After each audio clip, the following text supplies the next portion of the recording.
Esqueça tudo o que você pensa saber sobre limites. Feche os olhos e escute. Não é o vento. É o rugido de um estreito furioso. Um corredor aquático que, durante séculos, ditou uma única lei. Aqui um mundo termina e outro começa. Esta é a história de uma linha traçada não com tinta, mas com aço, coragem e uma obstinação quase divina. É a crônica de como o Japão contemplou o abismo que separava suas ilhas sagradas e se recusou a aceitar um não como resposta. Como fincar uma bandeira no fundo do mar, a 240 metros de profundidade, onde a pressão poderia esmagar um submarino como uma lata de refrigerante. Como construir um caminho no reino da escuridão perpétua, onde a própria rocha é uma inimiga traiçoeira? Prepare-se para descer. Esta não é uma jornada sobre as águas. É um mergulho na psique da engenharia extrema.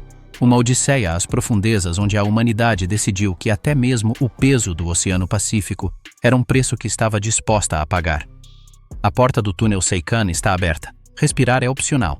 Um mar que escreve destinos de aço. Para compreender a magnitude da loucura, é preciso primeiro olhar para o executor. O Estreito de Tsugaru não é uma hidrovia qualquer. É uma fronteira líquida de 70 quilômetros de largura que separa dois mundos. Honshu, a ilha principal e o coração político e econômico do Japão.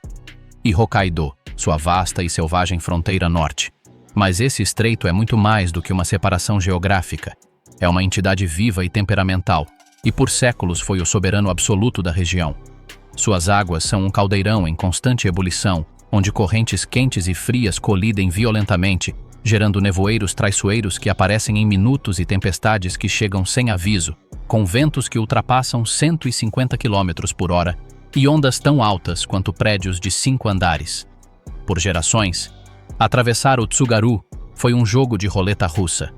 Navios de passageiros, navios de carga vitais para a economia de Hokkaido e mais tarde balsas, enfrentaram um monstro caprichoso. A lista de naufrágios é longa e sombria, mas um nome está gravado na consciência nacional: o Ferry Toyamaru. Na noite de 26 de setembro de 1954, um tufão de ferocidade bíblica assolou o estreito.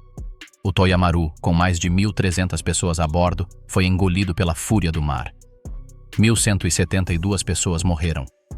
Foi uma das piores tragédias marítimas da história japonesa em tempos de paz. O país inteiro ficou abalado. O mar não apenas separou terras, ceifou vidas, destruiu famílias e sufocou o desenvolvimento de toda uma região. Naquele momento, o debate deixou de ser técnico ou econômico. Tornou-se moral, quase visceral, mapeando o impossível.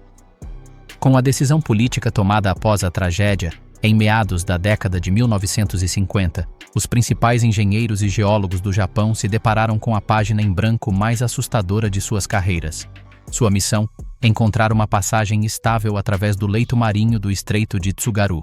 O que eles descobriram, após anos de levantamentos sísmicos, perfurações de teste e análises meticulosas, foi um cenário que faria qualquer um recuar.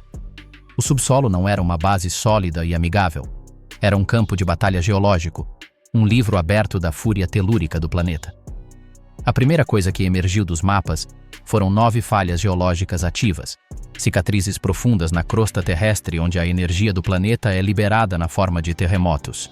Cruzar mesmo uma dessas falhas em terra já era um desafio monumental. Pensar em construir um túnel estável através de 9 delas, sob o mar, era entrar no reino do absurdo. Mas o pesadelo não terminou aí. O material predominante não era uma rocha sedimentar compacta e previsível. Tratava-se de riolito e andesito, rochas vulcânicas jovens, fraturadas e extremamente instáveis.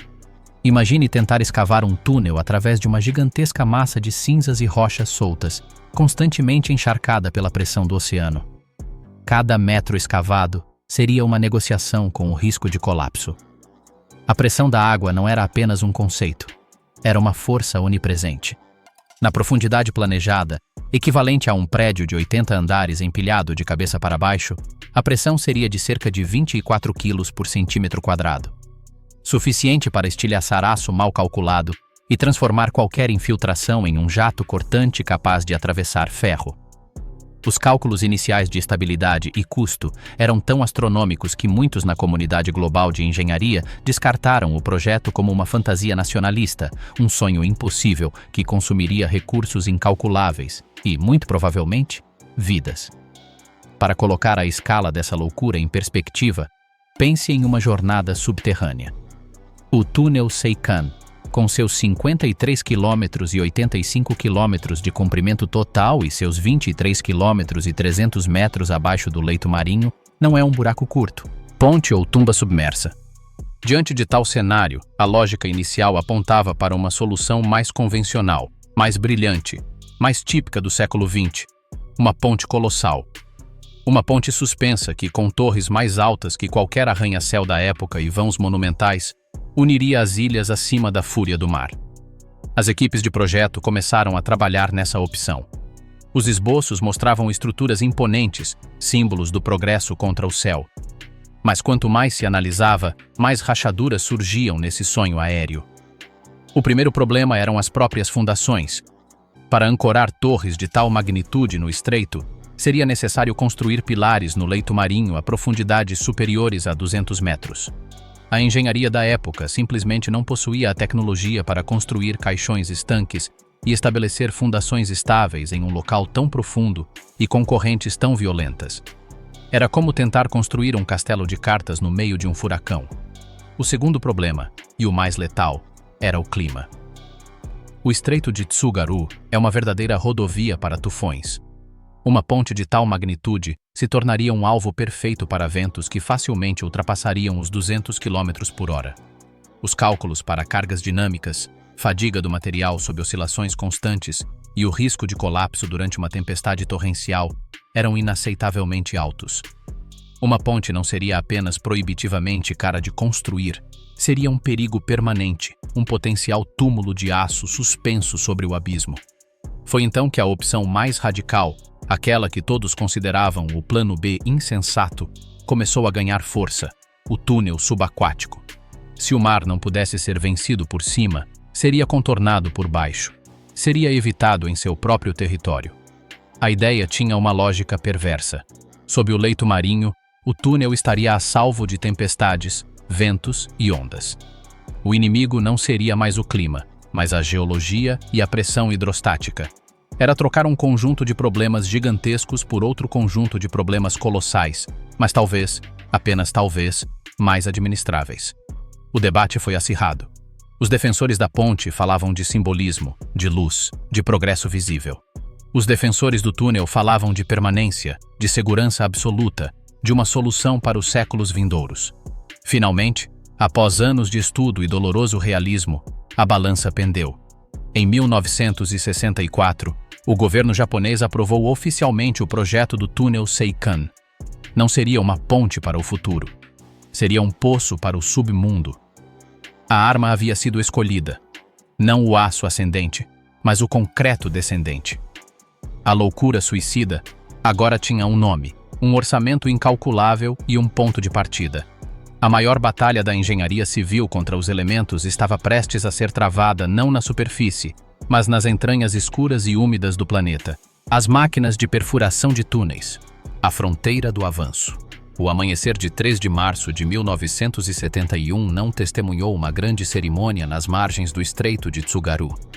Em vez disso, em um canteiro de obras coberto de lama e cercado pelo zumbido constante de geradores e máquinas pesadas, um grupo de engenheiros e operários se reunia em torno de uma estrutura metálica que parecia saída diretamente de um romance de Júlio Verne. Era a multifacetada máquina de perfuração de túneis, uma besta mecânica de 70 metros de comprimento e pesando mais de 400 toneladas, com sua face uma cabeça de corte fortemente blindada, cravejada com 54 cortadores de carboneto de tungstênio, cada um do tamanho de um prato de jantar. Esse monstro não iria abrir o túnel principal, mas algo mais modesto e, ao mesmo tempo, infinitamente mais arriscado. O túnel piloto de exploração. Um cilindro com pouco mais de 4,5 metros de diâmetro, cujo propósito não era a glória do transporte, mas a coleta de dados brutos, a exploração tátil do inferno geológico que os mapas só podiam sugerir com linhas pontilhadas e pontos de interrogação. Enquanto essa máquina iniciava sua lenta descida da costa de Honshu, uma gêmea partia do norte, de Hokkaido. A ideia era quixotesca em sua simplicidade: fazer com que essas duas sondas mecânicas se encontrassem em um ponto calculado sob o leito marinho, selando a viabilidade do mais grandioso sonho com um aperto de mãos firme. Mas dentro daquele tubo estreito, onde o ar cheirava a óleo hidráulico quente e rocha pulverizada, a empreitada quixotesca se transformou em um pesadelo de suor e medo constante. A fronteira da exploração era um lugar que desafiava a fisiologia humana. A temperatura gerada pelo atrito das lâminas contra a rocha e pelo calor geotérmico natural das profundezas permanecia estável entre 38 e 42 graus Celsius. A umidade, condensada pelo ar úmido que entrava do exterior e pela água que se infiltrava pelas paredes, chegava a 100%. Os homens trabalhavam encharcados não de suor, mas da própria atmosfera, seus macacões de algodão pesados como chumbo, grudados à pele. O ar estava denso, carregado de poeira de sílica da rocha vulcânica. Uma poeira fina que penetrava em seus pulmões e os obrigava a usar máscaras que, naquele calor, eram sufocantes. O ruído era uma entidade física. O rugido metálico e rítmico dos martelos pneumáticos da tuneladora, o guincho das fresas enquanto cortavam o riolito, o zumbido agudo dos ventiladores que tentavam, em vão, renovar o ar viciado. Era um som que ressoava em seus peitos, que persistia em seus ouvidos por horas depois que emergiam. Um zumbido fantasma que lembrava aos homens onde haviam passado seus dias. O inimigo principal, mas o verdadeiro inimigo, aquele que ocupava todos os pensamentos nos momentos de silêncio mecânico, era invisível. Chamavam-lhe miso, simplesmente água, mas em suas bocas era um sussurro carregado de terror. Era o som de um riacho que gotejava e se transformava em um fio d'água, de um fio d'água que se transformava em um jato fino e sibilante capaz de cortar a carne. Era o rangido seco de uma rocha sobrecarregada no teto, o gemido das treliças de aço de sustentação temporárias que começavam a ceder sob uma pressão inesperada. Cada metro ganho era uma vitória precária. Em alguns dias, a máquina avançava 3 metros. Em outros, diante de uma bolsa de rocha extremamente fraturada ou de uma entrada repentina de água, o progresso era medido em centímetros, ou parava completamente enquanto os engenheiros avaliavam, com a respiração suspensa, se deveriam prosseguir ou recuar. A psicologia forjada naquele túnel piloto era a de uma tripulação de submarino presa em uma missão sem volta. Não havia janelas, nem céu, nem fuga rápida. A única saída era para trás, através de quilômetros de túnel já escavado. Desenvolveu-se uma linguagem de gestos e olhares, uma camaradagem forjada na adrenalina constante. Os veteranos aprenderam a ler a rocha, a identificar pelo som do impacto se era sólida ou traiçoeira, a pressentir a mudança no ar que precedia um grande vazamento. O túnel piloto cobrou um preço terrível. Foi ali que a maioria das 34 vítimas fatais do projeto se perdeu, presas por enchentes repentinas que inundavam a galeria em questão de minutos, ou soterradas por desabamentos inesperados. Cada morte paralisava o projeto por dias, enquanto os corpos eram recuperados e a segurança era reavaliada. Mas, contra todas as expectativas, o túnel piloto também trouxe esperança. Confirmou a profundidade exata das falhas, mapeou a verdadeira consistência da rocha vulcânica e, mais importante, demonstrou que, com as técnicas certas, era possível progredir. Foi o campo de testes onde o manual de sobrevivência para o túnel principal foi escrito. Sem esse feito esquecido, esse ensaio geral sangrento e heróico, o Seikan teria permanecido para sempre uma linha em um mapa, uma loucura não testada, o escudo impenetrável, a argamassa que desafiou a pressão. Romper a rocha do estreito de Tsugaru era completamente diferente de escavar um túnel nos granitos estáveis dos Alpes ou nas argilas compactas de outras regiões. Ali, o terreno era um enigma geológico. A rocha vulcânica, riolito e andesito, era como uma esponja gigante e fraturada, repleta de poros, fissuras interconectadas e bolsas de água pressurizada. Escavar nesse meio era como abrir uma lata no fundo do mar. A pressão externa buscava instantaneamente qualquer ponto fraco para invadir e colapsar a estrutura. As técnicas tradicionais de construção de túneis, que envolviam escavar e, em seguida, escorar rapidamente com treliças de aço antes de despejar o concreto, eram inúteis. A água entrava primeiro, lavando a argamassa, saturando tudo e impossibilitando uma vedação eficaz. A solução, fruto do desespero e da genialidade dos engenheiros japoneses, foi um conceito revolucionário: não combater a água após a escavação, mas derrotá-la antes mesmo de ela começar. Esse conceito tomou a forma de injeção química de alta pressão, conhecida nos planos Seikan como método BMT, base injetada quimicamente. O processo de perfuração. O procedimento era uma verdadeira coreografia de precisão cirúrgica executada sob as condições mais hostis imagináveis. Imagine a frente de escavação do túnel. Diante da tuneladora, a uma distância entre 5 e 10 metros, o terreno era desconhecido. O primeiro passo foi a perfuração exploratória. Longas brocas hidráulicas eram usadas para perfurar dezenas, às vezes centenas, de furos em um padrão em leque que penetrava a rocha à frente do futuro túnel. Esses furos, com cerca de 10 centímetros de diâmetro, eram como as agulhas de um acupunturista gigante, buscando os meridianos de água e fraqueza no corpo da terra. Um tubo de injeção era inserido em cada um desses furos. Então, a fase crítica começava. De usinas de mistura na superfície, uma argamassa química especial era bombeada para a frente de escavação. Essa argamassa, feita de silicato de sódio e um agente gelificante, tinha inicialmente uma viscosidade semelhante à da água, permitindo que se infiltrasse nas menores fraturas e nos poros mais estreitos, às vezes percorrendo vários metros a partir do ponto de injeção. Era uma substância engenhosa. O tempo de gelificação podia ser ajustado com precisão, de alguns minutos a várias horas, dependendo da porosidade do solo e da distância a ser percorrida. A mágica acontecia quando a argamassa gelificava. Ela não se solidificava em um bloco rígido e quebradiço, mas sim formava um gel flexível, resistente e, crucialmente, impermeável. À medida que esse gel se expandia, deslocava a água presa nas fissuras e selava hermeticamente a rede de poros. O efeito era transformador. Uma seção de rocha que, minutos antes, era uma massa instável e saturada de água, prestes a desabar, transformava-se em um bloco consolidado, uma rocha artificial com resistência mecânica muito superior à original e, sobretudo, com impermeabilidade quase total. Era como congelar o solo no tempo, criando uma arca de solidez dentro do caos aquoso. Somente depois que os sensores confirmavam que a área tratada havia atingido a resistência e a impermeabilidade necessárias, a tuneladora podia avançar com relativa segurança para escavar esse bloco agora estabilizado. Era um escudo químico invisível, implantado metros à frente da humanidade, abrindo caminho através do abismo. Esse processo não era rápido. Podia levar dias para tratar um trecho particularmente problemático. E não era infalível. Às vezes, a argamassa encontrava rachaduras muito grandes, ou o fluxo de água era tão forte que lavava o produto químico antes que ele pudesse gelificar, causando atrasos e forçando uma reformulação do padrão de injeção em tempo real. Mas foi essa técnica, aperfeiçoada a um custo enorme em tempo e recursos no Seikan, que salvou o projeto.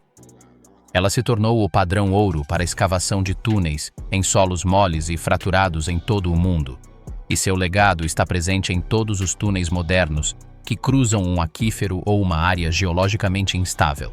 Cada metro do Seikan, sob os trechos mais perigosos, era precedido por esse ritual de injeção, uma espécie de balé de alta pressão, onde a química era a primeira linha de defesa, a muralha invisível que mantinha o oceano à distância. O muro. No fim do mundo. 1 metro de concreto. Contra o Pacífico. Assim que a tuneladora abriu o túnel bruto, deixando para trás um tubo irregular e empoeirado sustentado por treliças de aço temporárias, chegou a hora do trabalho eterno. Aqui não havia espaço para o temporário, para o bom o suficiente. O que precisava ser construído era o revestimento definitivo do túnel, a barreira que teria que resistir não apenas à pressão hidrostática do oceano pelos próximos 100 anos, mas também aos terremotos recorrentes de uma das zonas sismicamente mais ativas do planeta, a corrosão por sal e a fadiga cíclica de milhões de passagens de trem. O revestimento final do Seikan não é um simples cilindro de concreto moldado, é uma fortaleza concêntrica, uma obra de engenharia estrutural de sofisticação impressionante. A camada interna, aquela que os passageiros veem da janela do trem, é um cilindro liso e perfeito, pintado de uma cor clara para maximizar a reflexão da luz e dar uma sensação de amplitude. Mas essa parede de 1 metro de espessura é apenas a face amigável de um monstro. Por trás dela, encontra-se a verdadeira armadura. O núcleo do revestimento é um colosso de concreto armado de ultra-alta resistência, projetado especificamente para este projeto. Sua espessura não é uniforme. Varia em resposta às forças calculadas. Em áreas de menor pressão e rocha de melhor qualidade, tem apenas 70 centímetros de espessura. Em pontos críticos, onde falhas ativas foram cruzadas ou onde a pressão da água atingiu seu máximo, a espessura chega a 1 metro. Para entender o que significa 1 metro de concreto armado dessa qualidade, é preciso compará-lo às estruturas mais resistentes que conhecemos. Pense nos muros de contenção das maiores barragens de gravidade do mundo, como a barragem das Três Gargantas, projetada para conter a fúria de um rio inteiro. Pense nos bunkers de comando da Guerra Fria, construídos para resistir ao impacto direto de bombas nucleares. É desse nível de resistência que estamos falando. Este não é o concreto de uma laje de edifício. É uma mistura especial formulada com aditivos para minimizar sua porosidade, resistir à penetração de sulfatos da água do mar e atingir uma resistência à compressão muito superior à do concreto estrutural convencional. A logística para a construção dessa muralha do fim do mundo, em profundidade no subsolo, foi uma empreitada épica por si só. O concreto era fabricado em centrais de dosagem computadorizadas na superfície, onde as proporções de cimento, agregados selecionados, água e aditivos eram controladas ao grama. Em seguida, era transportado por caminhões betoneira até a entrada do túnel, onde era transferido para trens especiais de transporte subterrâneo. Esses trens percorriam os quilômetros já construídos para chegar à frente de trabalho, às vezes a mais de 20 quilômetros de distância e 240 metros de profundidade. Lá, o concreto era bombeado por mangueiras de grande diâmetro até a forma deslizante, uma maravilha da engenharia civil.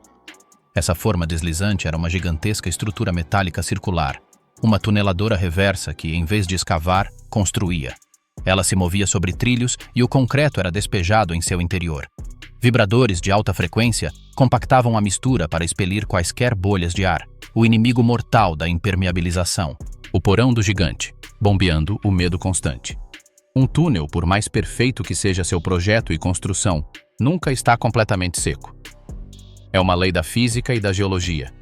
A pressão do oceano é uma artista paciente e implacável da infiltração, encontrando poros microscópicos no concreto, explorando tensões residuais ou simplesmente condensando a umidade do ar respirado pelos passageiros e tripulantes nas profundezas gélidas. No Seikan, a água não é um mero inconveniente. É a antagonista permanente, um fantasma líquido à espreita em cada centímetro de concreto. E sua contraparte, o sistema que mantém esse fantasma à distância, é o coração mecânico e o sistema nervoso autônomo do túnel. A rede de bombeamento e drenagem. Esta não é uma instalação auxiliar. É a razão pela qual o túnel permanece operacional décadas após sua construção. É uma obra de engenharia paralela, tão complexa e vital quanto o próprio túnel. O sistema funciona como os sistemas linfático e circulatório de um organismo gigante. Primeiro, a água é capturada. Ao longo de todo o comprimento do piso do túnel, correm canais de drenagem cobertos com grades. A água que se infiltra pelas paredes ou se condensa, goteja nesses canais.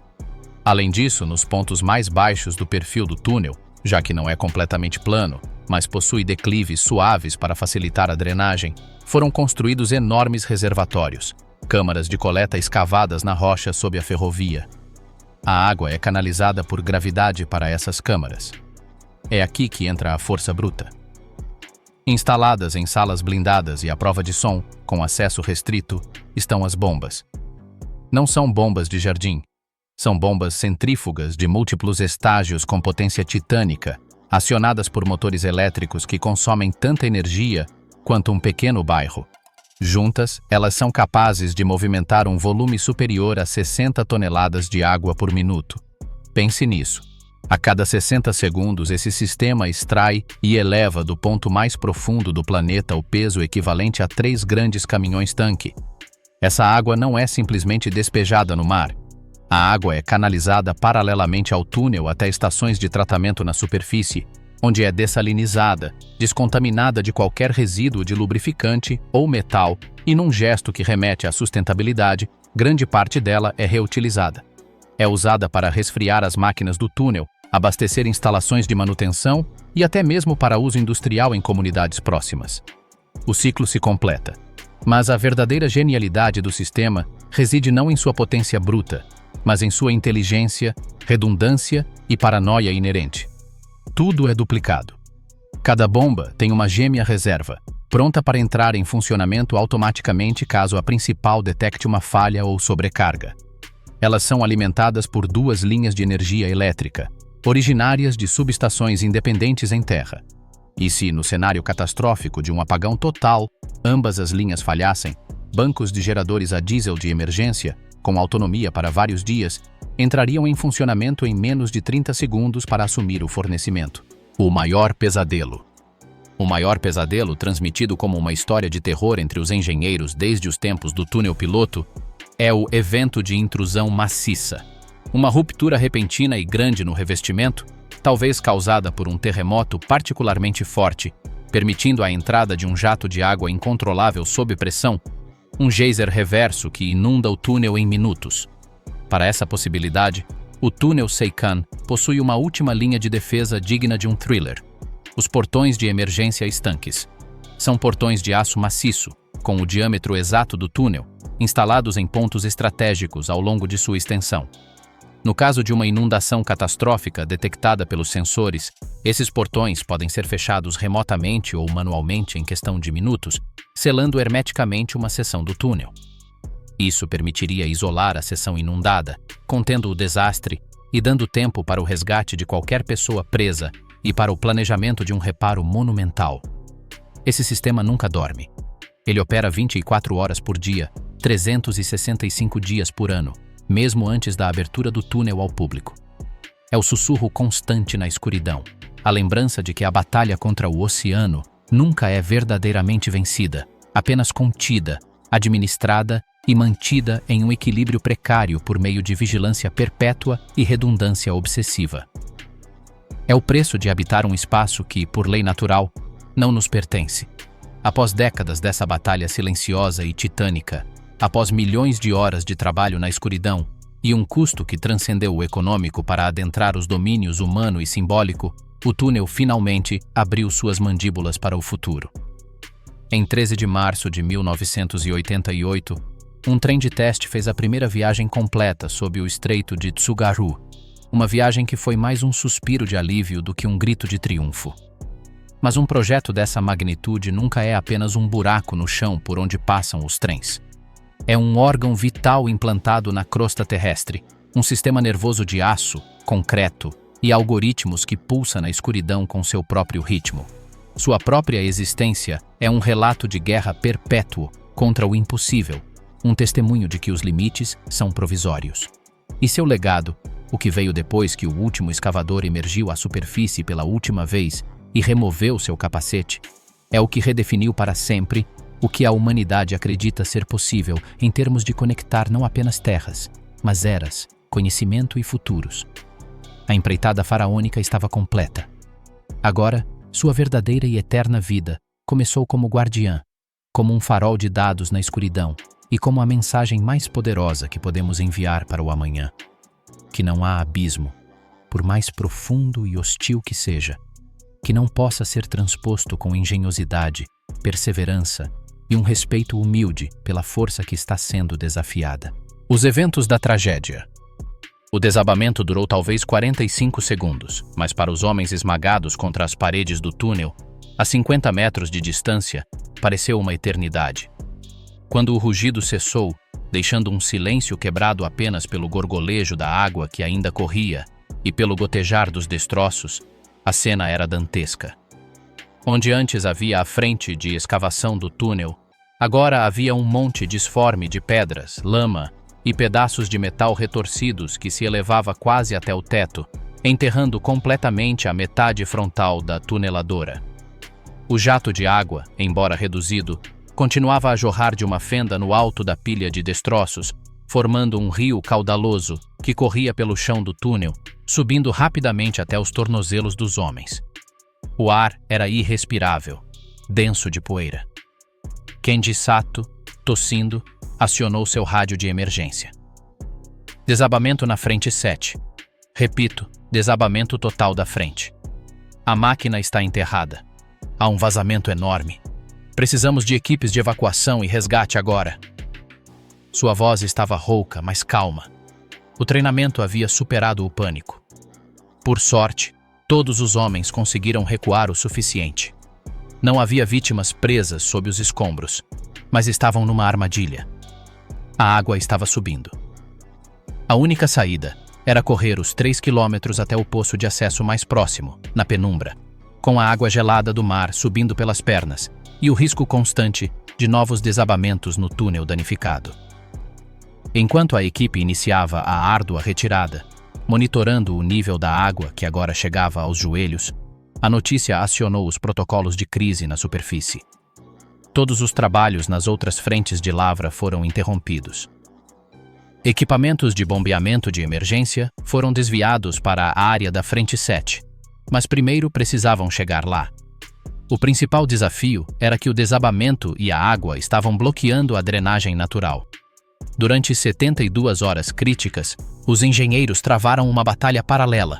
De um lado, equipes de resgate com trajes de imersão e reforços temporários de aço se dirigiam para a área para isolá-la e procurar, com a respiração suspensa, por qualquer sinal de que alguém pudesse estar preso. Felizmente não havia ninguém. Por outro lado, bombas portáteis de alta capacidade foram instaladas para conter o nível da água enquanto se buscava uma solução permanente. A solução encontrada foi uma demonstração de engenhosidade sob pressão. Simplesmente remover os escombros não era uma opção. A água tornaria isso impossível. Em vez disso, os engenheiros decidiram contornar o problema. Usando dados do túnel piloto, eles escavaram um pequeno desvio, uma galeria de bypass, que contornava a zona de colapso em um dos lados, onde a rocha era ligeiramente mais estável. Esse desvio, com pouco mais de 4 metros de diâmetro, levou 3 meses para ser concluído.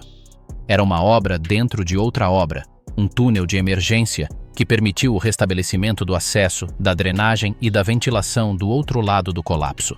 Somente então, com a área drenada e estabilizada por injeções maciças de argamassa de múltiplos ângulos, a tarefa extremamente lenta e perigosa de remover os escombros e recuperar o que restava da tuneladora pôde começar. A máquina, que representou uma perda multimilionária, foi parcialmente desmontada no local e seus restos foram retirados peça por peça. O primeiro trem no Reino de Netuno. Em 13 de março de 1988, não houve grandes discursos para multidões, nem corte de fita ao sol. A cerimônia foi austera, subterrânea, quase íntima. Um trem de teste, carregado com engenheiros, autoridades e alguns jornalistas, desceu a rampa de acesso a Honshu e mergulhou no desfiladeiro de concreto iluminado pelo sol. Não foi uma inauguração no sentido convencional. Foi o primeiro sinal de vida verificável da criatura. Foi a prova de que o sonho, ou pesadelo, estava respirando. Para os primeiros viajantes civis que se seguiram, a experiência não foi apenas uma viagem de trem. Foi uma imersão ritualística. Deixando a luz do dia para trás, o trem inicia uma descida suave, porém implacável. Uma espiral rumo às profundezas que dura vários minutos. A pressão muda nos ouvidos, um lembrete físico de que você está entrando em um reino antinatural. A 240 metros abaixo do nível do mar, você atinge o ponto mais profundo. Através das janelas, tudo o que se vê é a parede lisa e cinzenta do revestimento, iluminada por luzes tênues e espaçadas que desaparecem na curva da abóbada, criando um efeito de infinito tubular. O silêncio é o que mais impressiona.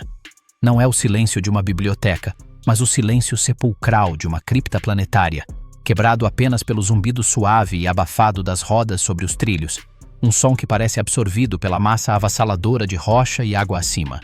Não há paisagem, nem céu, nem menção à velocidade. Apenas a sensação de deslizar pelo interior de uma artéria gigante. Durante os 23 quilômetros e 300 metros que percorrem o leito marinho, o tempo e o espaço se distorcem. Você é um intruso em um reino onde a humanidade não tem o direito de estar. movendo-se em uma bolha de engenhosidade através da escuridão perpétua de Netuno. É uma experiência de humildade e admiração simultâneas. Você sabe que acima da sua cabeça não existem 10 metros de terra, mas centenas de metros de rocha, e acima dela, o peso vivo e em movimento de todo o Oceano Pacífico naquele ponto. Mais do que um túnel, o guardião sísmico. Se sua função como rota de transporte se mostrou menos vital do que o previsto, o destino reservou um papel ainda mais crucial para o túnel Seikan, para o qual sua própria natureza o tornou o instrumento perfeito. O Japão está localizado no Círculo de Fogo do Pacífico. É o país com maior atividade sísmica do mundo. E o túnel Seikan não apenas cruza 9 falhas ativas, como também se encontra em uma das zonas de maior atividade sísmica do planeta. Os engenheiros logo perceberam que haviam construído, sem saber, o estetoscópio geológico mais sensível e profundo já criado. Embutida no revestimento de concreto, ao longo de toda a sua extensão, havia uma rede de centenas de sensores de última geração, acelerômetros, extensômetros, medidores de pressão de água na rocha e detectores de deformação em nível milimétrico. Essa rede não monitora a saúde do túnel, ela escuta o pulsar da Terra. O túnel Seikan tornou-se, assim, uma estação sismológica linear de 54 quilômetros de extensão, capaz de detectar e analisar com precisão sem precedentes até mesmo os movimentos mais sutis das falhas que o atravessam. Os dados coletados são ouro puro para os sismólogos. Permitem mapear em tempo real o comportamento de cada falha, como a tensão se acumula e como as ondas sísmicas se propagam através de diferentes tipos de rocha em grandes profundidades. Essas informações são vitais para o aprimoramento dos modelos de previsão de terremotos, não para prever o dia e a hora, o que ainda é impossível, mas para uma melhor compreensão dos ciclos de tensão e para o aprimoramento dos sistemas de alerta precoce para os milhões de pessoas que vivem em Honshu e Hokkaido. Em essência, o túnel é um sistema de defesa civil de primeira linha. Sua existência permite que o Japão ouça os tremores do monstro sob seus pés com uma clareza que nenhuma rede de superfície conseguiria igualar. O testamento de aço. O que o Seikan revela ao futuro. O túnel Seikan é uma cápsula do tempo, uma ponte física entre duas eras da engenharia.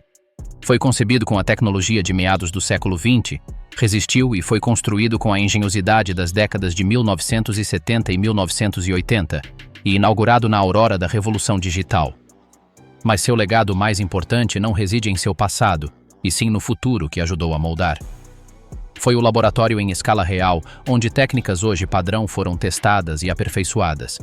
Injeção química de alta pressão, sistemas integrados de monitoramento, logística de concreto maciço em grandes profundidades e a psicologia da construção de túneis em condições extremas.